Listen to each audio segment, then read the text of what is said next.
welcome to your March 16th edition of Tools at Tea Time with Tim and Anna.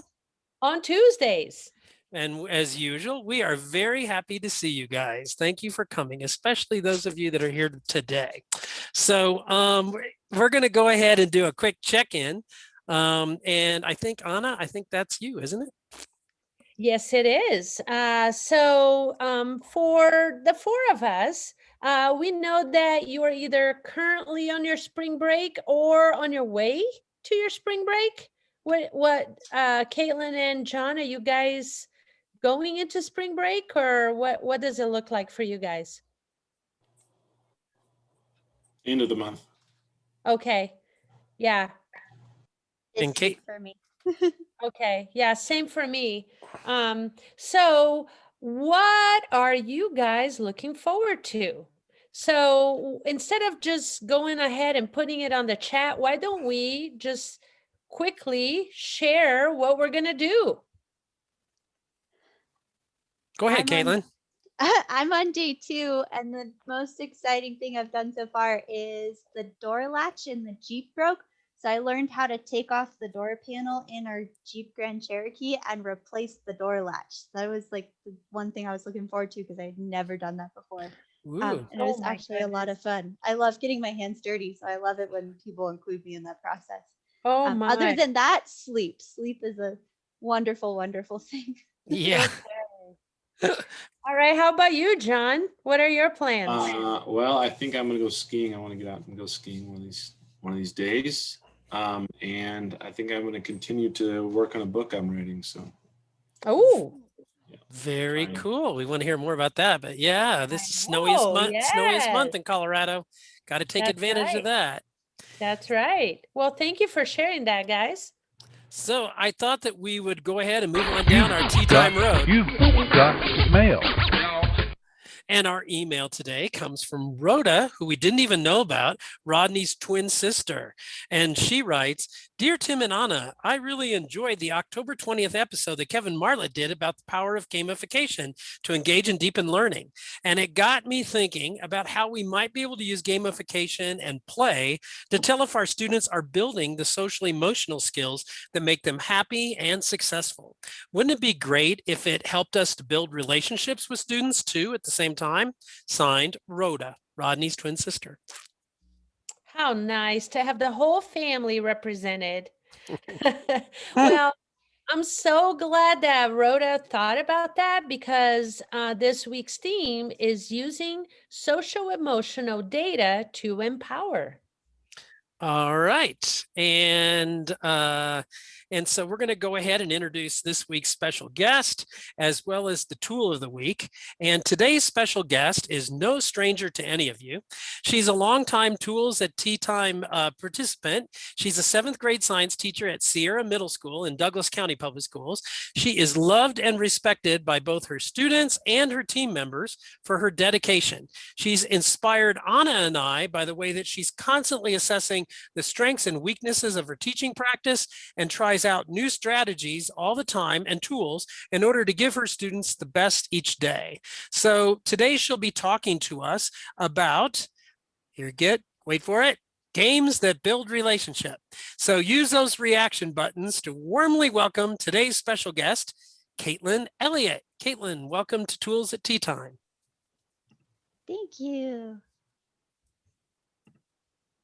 Gonna pull up the slides real quick and keep it to kind of a conversation today. Definitely interrupt with questions as we're going or thoughts as we're going. But I wanted to take some time as Tim and Anna asked me, I was thinking about what really was central to me. I'm in my 2nd year of teaching. So what is central to me as I'm building my career? What did I want us to take time to reflect on as we start to wrap up a year that has been the most stretching? It has pushed us all in directions we haven't been before. So what should we keep in mind as we've been stretched so thin and in so many different ways? And for me, that's not only people, but also this idea of fun. That education and fun kind of go hand in hand. We learn best when we're comfortable and we're enjoying ourselves. So I wanted to revisit gamification thinking about the use of play to accomplish something more than just winning the game. So we saw Weight Watchers master this with the points. We saw different exercise websites use it to motivate us to reach our life goals. But how could we use point scoring, competition, rules of play, and fun to motivate our students? So when we first talked about this, it was deeply immersive. It was classcraft, and we were talking about how to put in a whole overall arching structure for a classroom that you could use throughout a whole year. And it seemed really, really daunting to me to try and implement that in what was the middle of Q2 for us.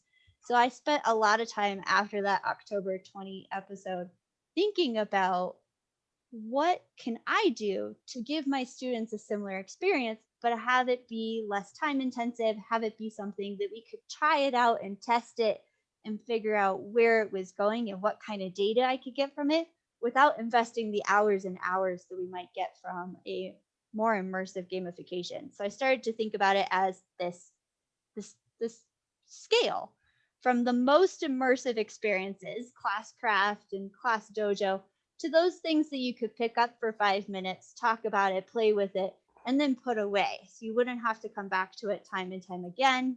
It wouldn't have to be a structure that you used over and over again. And that's where things like Flappy Bird came back out. That's where things like cool math games came back out.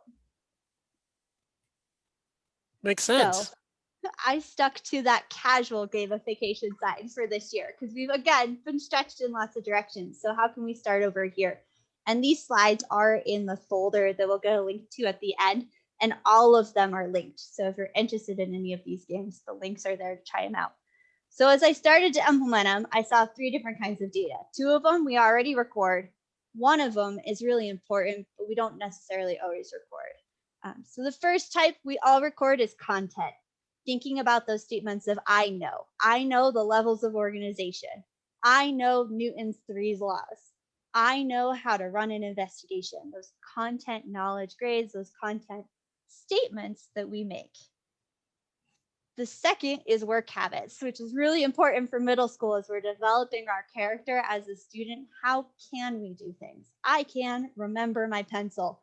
Really hoping my students remember that when they come back after spring break. I can remember my computer and its charger. I can remember my backpack. I actually did have a student show up to my 7th period class and he had completely lost his backpack somewhere throughout the day. We found it, but it happened. So those work habits of how can we as students be successful as students. But the last piece that I really saw come out with gamification and why I wanted to bring it in is, again, people are central to education. And that's where social emotional data comes in. How are we doing with our connections to others? How are we doing with our own emotions? How are we doing with relating to the emotions of the people around us? Those I am statements. I am happy to be here. I am comfortable here. I am a learner and I am proud of the work that I'm doing. So this was where a lot of my stories are that I wanted to focus on. And the first one has to do with Winter Dodge. If you've never played the game, it's very simple. You only have to use your space bar, and all it does is it pulls your ball to the left-hand side. So you are now more knowledgeable in this game than I was for the first 20 minutes I ever tried to play it. I could not figure out how to run it the first 20 minutes I ever played it. But I gave the link to my students looking right after Thanksgiving break as we were working through our physics and our Newton's laws. And in 5 minutes, their high score was 500 points. I cannot tell you the joy they had knowing that they had beat Miss Elliott in 5 minutes than I would ever be able to master this game. I, to this day, do not have as high score as high as theirs. They loved it. And it was a really great moment because we had been pushed 100% remote. So Sierra Middle School in Douglas County started off hybrid. I got to see them face to face a little bit, and we had a little bit of classroom culture. But with Thanksgiving and big families and spikes, we got pushed 100% remote, and that classroom culture really struggled to keep going in that remote environment. And this was one piece that helped to reinforce it, to bring it back a little bit.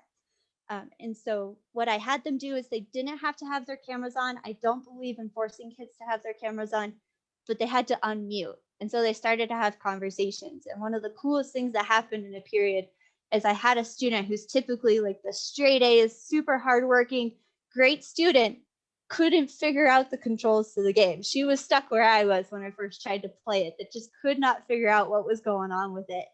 And so she asked the class, she was like, I don't know how to work this. What do I do, Miss Elliott? And before I could even respond, 3 or 4 of her peers jumped in and were like, oh, make sure you check on the space bar.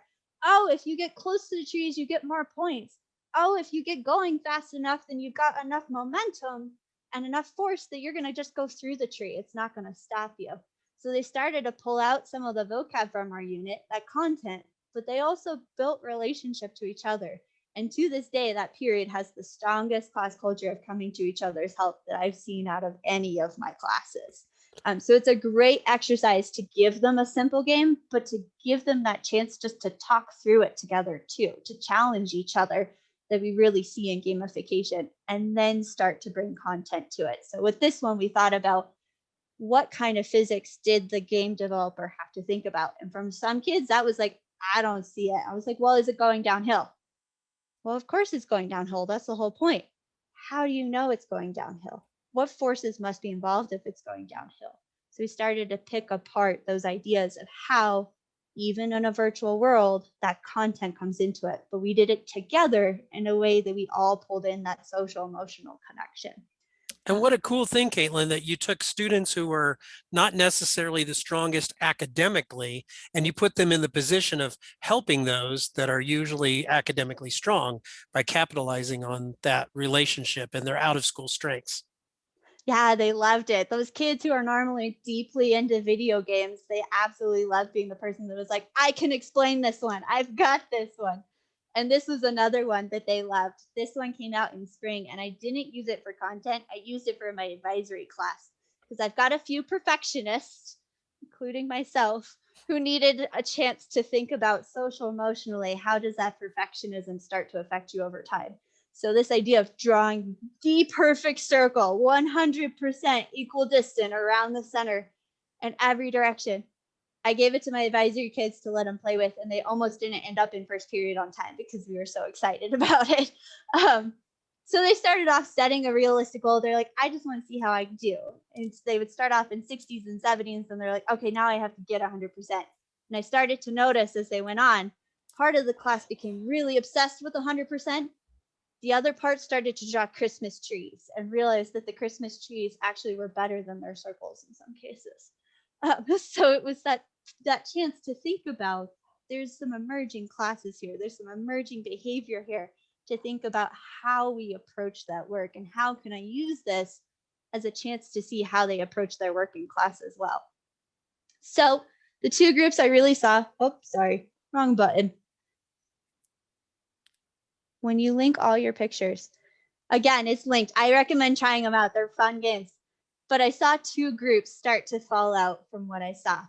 The first group dug into the games we were playing. Those kids who just met the challenge head on and really wanted to be involved with it. They wanted to take it on. They had high scores. They wanted to explain it. They wanted to own being really good at this game. They didn't give up, and they understood that they've got lots of lives, so they accepted that risk was a part of learning the game. And they would do the same for assignments after that. So if we played it at the beginning of the class period, they would treat their lab the same way. Whereas students who are not as comfortable in that environment or are unmotivated by challenge, they would wave their white flag. They would be the students who would be telling me, I don't know how to play this game. This game is too hard. And they needed a lot of encouragement, a lot of support, and they didn't want to take that risk. So it really helped me get to know my students' character in that way and know who is it that I need to, at the beginning of a lesson, really support them, really check in with them, give them lots of encouragement in those first couple of steps so that they can rise to the challenge of the task I'm giving them. Whereas other students, they've got the directions, they've already started playing well before you get through them. So giving them that space to get started on their own, play around with the risk, and then come back to it. Yeah, Kaitlyn, it reminds me of Carol Dweck's chargers and retreaters, you know, the growth mindset guru, chargers and retreaters. And I can see where it's so important to know who they are before you dive into the learning part. So your game was just a great way to identify who those chargers are, who the retreaters are. Brilliant. Yeah, I would agree with that. And it's really nice to know head on too, because then you can also start to identify where to meet those students. Like my perfectionists, we were able to have conversations after that of, okay, maybe we set our goal at 80%, that our circle is 80% perfect and we can feel accomplished because we've gotten there, and then set our next step instead of setting it as that ultimate 100% goal from the get-go, and spending hours and hours. I actually had one student spend 3 hours trying to get 100% at home. He had a surface, so he was trying to draw the perfect circle with his surface pen, and he forgot to take a snapshot when he actually got there. So he did it. He got the accomplishment, but it took him 3 hours. And it's like, so this is why we got to set our goals, thinking with time in mind, having those conversations of, that was 3 hours that you spent doing this. You can't do that for every assignment. So how can we help set our goals so they're a little more realistic, for our time? Because we've got other things we want to do with our lives too, besides our science homework, no matter how much fun it is. Wow. And they really learn that you value growth over achievement, Kaitlyn. And I build my classroom that way too. All of my assignments I try to build so that there's risk as part of the learning. So even if you don't get it the first time, come back to me, have a conversation with me. Let's talk together either on paper, email, or in person, and get to a better credit place. Show where you are rather than where you got stuck, is kind of my motto. And then the last piece I wanted to give everybody, just for the sake of time, is if you're not a game person, this question has been another great tool for me to be able to figure out these people. And it's, what do you want me to look at and why? So this is an exit ticket question that I use, especially during big projects. If we've got something we're going to work on over 2 or 3 days, I'll give this to them on the first or second day and just ask, like, of all the work we did in class today, if I only have time, Miss Elliott's got her life too, if I only have time to look at one piece tonight, what piece do you hope that is? And it's been a great opportunity for me to see those students who are really self-aware in their learning and will say, Miss Elliott, I need you to look at this specific piece because I was unsure about it, and accepting that they've got a little bit of a weakness there and they need some help there, versus those students who will tell me, I want you to look at this piece, like slide 2 and slide 4 in a presentation, because I know they're perfect. They're where I want them to be. So knowing that they're covering, I'm glad that they're proud of their work, but they're covering slides 1 and 3 for some reason, and they don't want to admit to that weakness yet. So knowing as a character piece, they want people to be proud of them, they want to be successful, but they want to cover up where they're struggling, which has been really helpful for me to then be able to go see all the slides, but also be able to show them, I'm here to support you no matter what. Yeah. And that's where I wanted to leave it off, to kind of open it up to everybody thinking about this relationship and people, because teachers, I believe, do this social emotional data so naturally as part of our jobs, but all those little tools that we've come to use digitally. For me, that's been games, but I know there's lots of different ways out there to do it.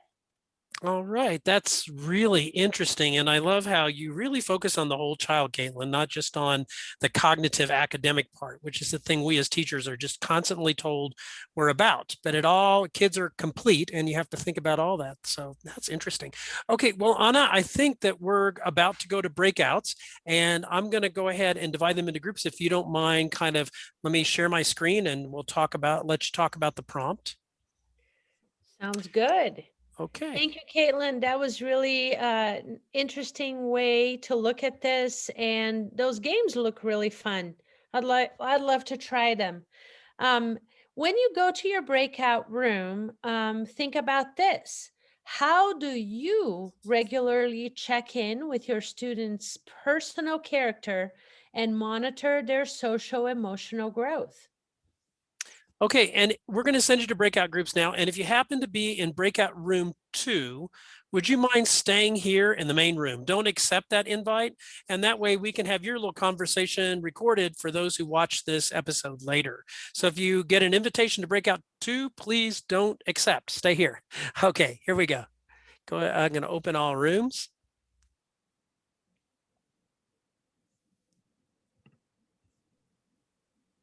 And Kaitlyn, I don't know if you want to stay here and talk with group 2.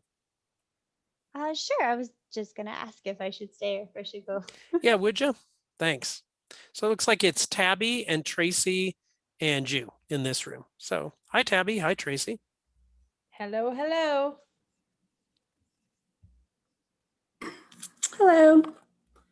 We'll copy and paste that prompt into the chat if you want to stop again. I know it's the end of the day. You're like, wait, what are we talking about? So How are you, Tracy? I'm okay. Kind of tired. How are you, Tabby? I'm okay. How about you? I'm good. I'm on spring break this week, so I've got sleep. So I am, and snow. Sleep and snow is where I'm at today. Lots of snow, that's for sure. yeah, Tabby, we had our 4th biggest snowstorm in Colorado history this week. Yeah. Is it snowy there normally or only like in the mountains? Well, normally Denver is a lot less snowy than the mountains, but our snowiest month of the year is March. When you guys get your spring showers, that's when we're getting big snowstorms. We get a lot of moisture that time of year. Yeah.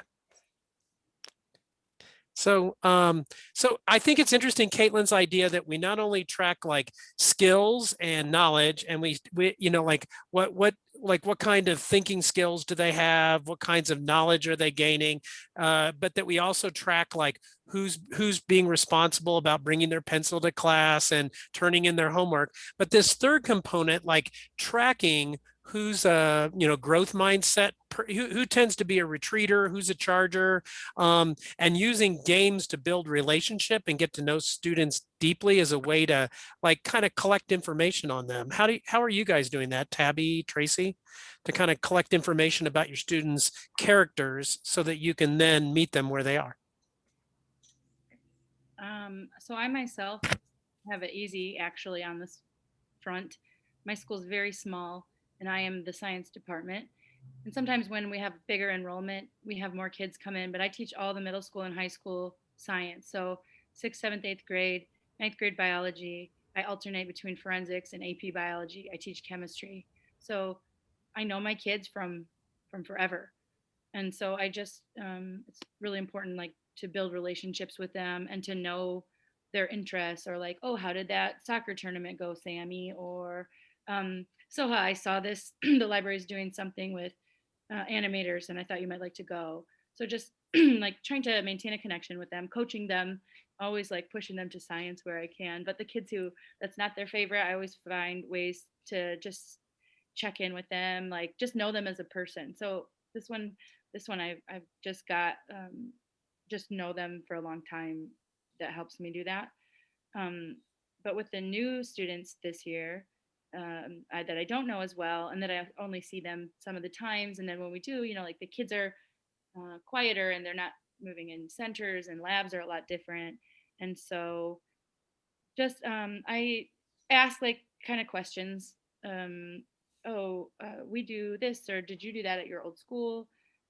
And just listening, kind of spying, I guess, like what the kids are talking about and what they're talking about to each other and the questions they're asking each other. So I just really insert myself in their whole lives if I can. Yeah. It reminds me one time I used to give students a number they could call me for help on homework in the evening. And these two girls, I forget what happened was they got a party call going and they didn't end up shutting it down. So then after they thought we were done, it just went on and on about with this one girl, what her parents weren't letting her do this. And she really wanted these new blue shoes and didn't have it. And so then for the next 2 weeks, I would just drop hints like, so you haven't gotten those blue shoes yet. I bet you really wanted those. And they'd be like, how did he know that? How did he know that about us? That's funny. Like there is that barrier that's not there as much this year in some ways, because my kids like Zoom me, and they're having like one day there were like 12 boys on the Zoom call. And then my little boy, he's like little, 2nd, 3rd grade. And they were like, have TJ break dance for us. And like, they just call me. And if I answer, then I answer, right? Or they'll send me notes on Google Classroom, like memes and silly jokes, or like just talking about things that are going on. And so we're like in some ways we're like much more separate, but then in ways like that, like what you're talking about too, it's just that barrier is gone so much. You know, like when you would go to the store and you'd see your teacher, you'd be like, what? You don't live at school? And now they see us all the time, and they see our houses, and they text us or message us all the time. And if some teachers answer all the time and some don't. And those like are barriers that are normally there that aren't. And I don't know that we ever like kind of intentionally had it, but it was there. And a lot more like personal. Yeah, that's what I really like about what Kaitlyn's saying, is that we've always collected information about our students and characters so that we can meet them where they are. But I like this, in education often, like we think about the tool, but it's like we should be thinking about the task. What do I want done? And why shouldn't the task be to get to know the students and their learning styles? That's the only reason we're just going to play a game to get to understand how people learn, how people look at struggle, so that then when we are struggling, I know who you are and how you look at struggle. I think it's a great idea to do that very intentionally. Tracy, what kind of things what kind of things do you do to get to know your students so that you can address their learning needs later? So not so much this year, but I've done circles in the past. I did them last year, and at first they were like, ooh, circle, wow. And then after a while, they were actually asking, can we have circle time today? So doing some of those things. But this year. So what do you do during circle time? Can you tell us? I'm not quite sure I know what you mean. Oh, yeah. So we talk about, there's a certain protocol, like we have a talking piece, and whoever has the talking piece is the person who talks. And so I'll throw out a question, like what mythical creature would make the world a better place if it existed?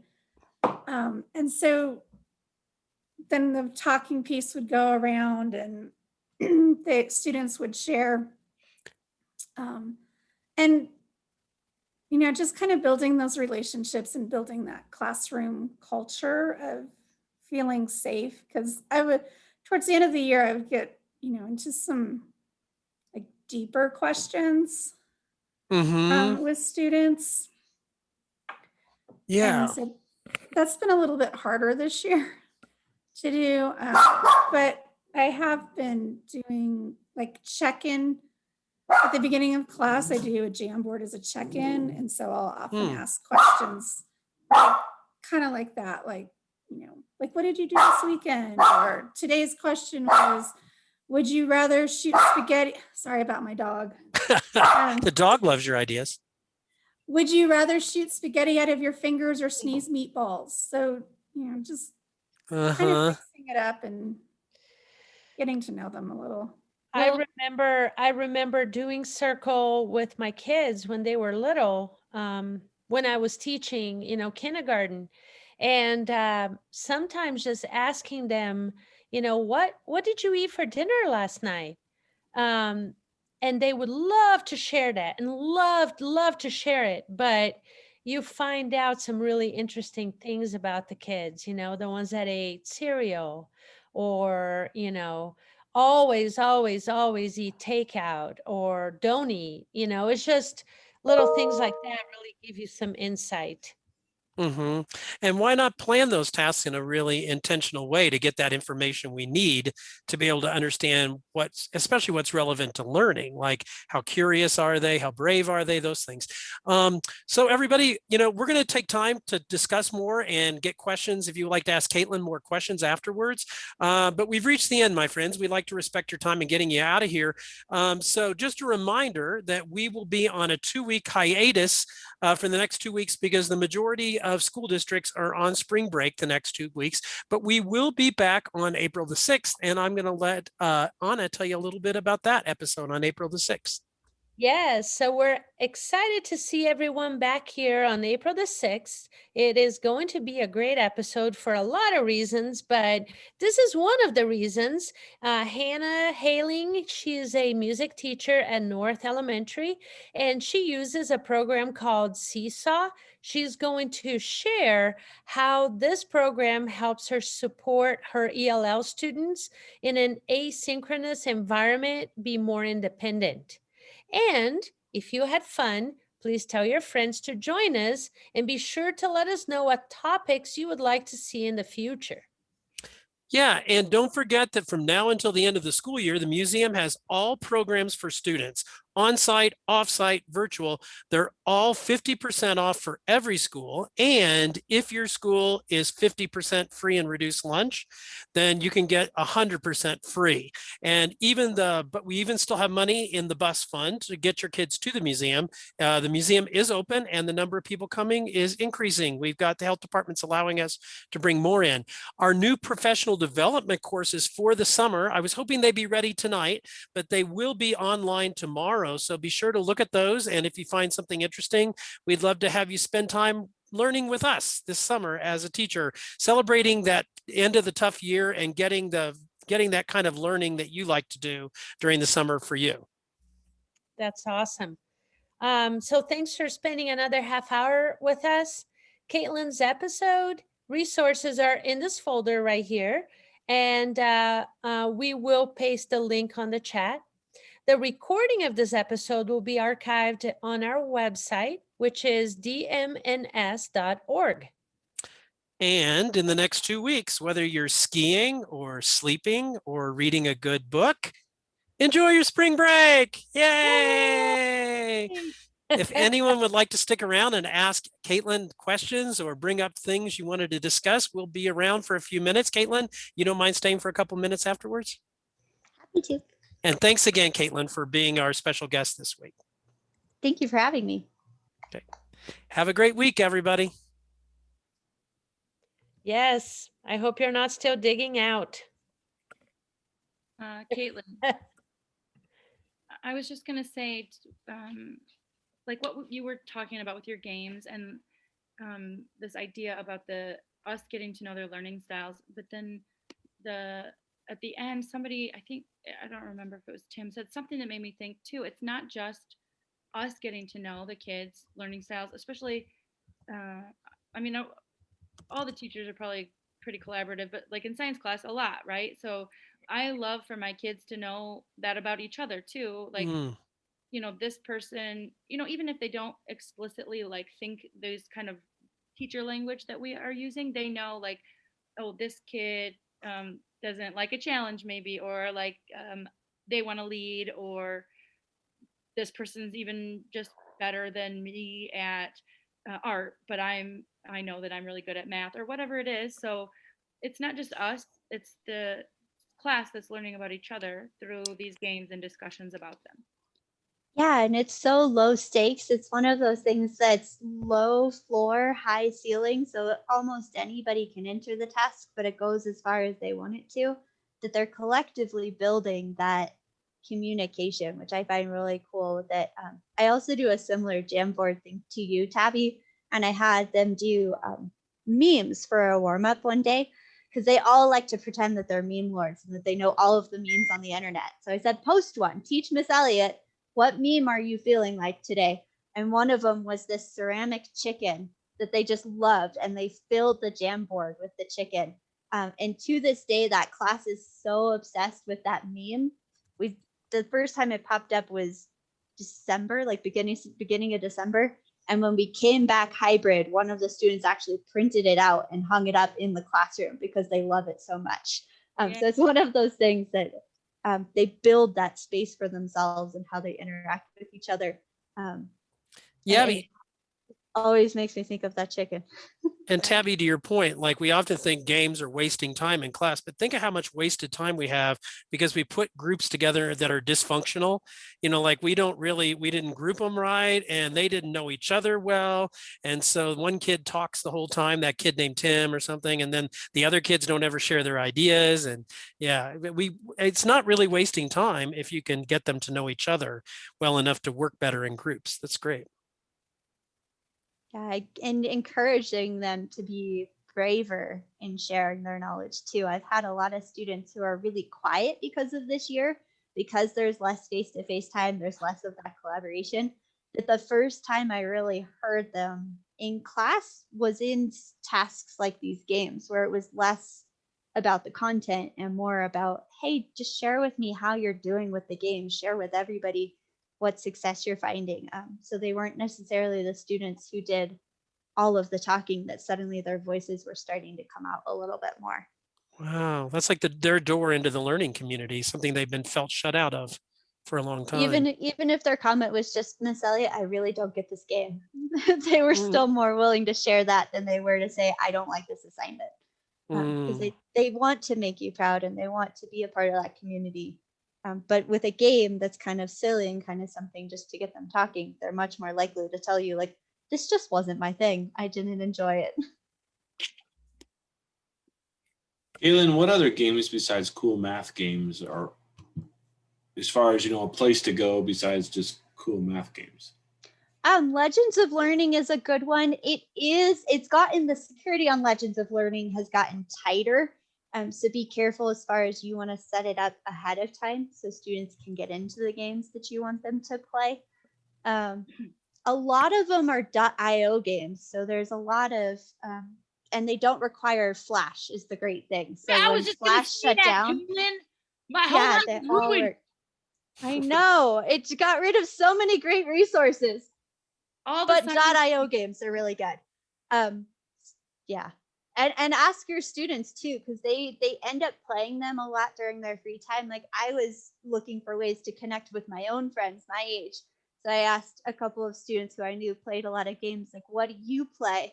And they gave me a puzzle.io game that you can build puzzles together. They gave me a worm game that you go around and you have to try and be the biggest worm in the game by eating all the little nutrients. And they gave me a couple other ones, but anything that ends in like .io doesn't require Flash, and students know a lot of them already, and they're happy to share their favorite games with you. Yeah, my kids like the games where the character rolls down and their legs come off and the blood spurts out. Yeah, I mean, you might not choose that one, but I really do love the idea that, I'm not trying to be your buddy here, but I'm having you help me figure out what games we might be able to use in class, that I do care about what you like and what you don't like as it relates to your job and my job, which is school, right? Yeah. And just getting them to share a little bit more. And even with that one, John, like, just think of the physics that's applied there. Like, is there actually enough force to get all of the limbs and legs to pop off? It's a violent one. And I think a lot of it too is we have a lot of guys, specifically guys, there are some girls, it's more minor, but a lot of students interested in anime. And so they're already watching shows that have a ton of that kind of similar blood splatter, and they want to take on that hero role to see it too. So I think a lot of it gets shared between the two communities. And we've had those conversations too of like appropriate space too. We've had to have that with some students of like, in your online community, this is okay.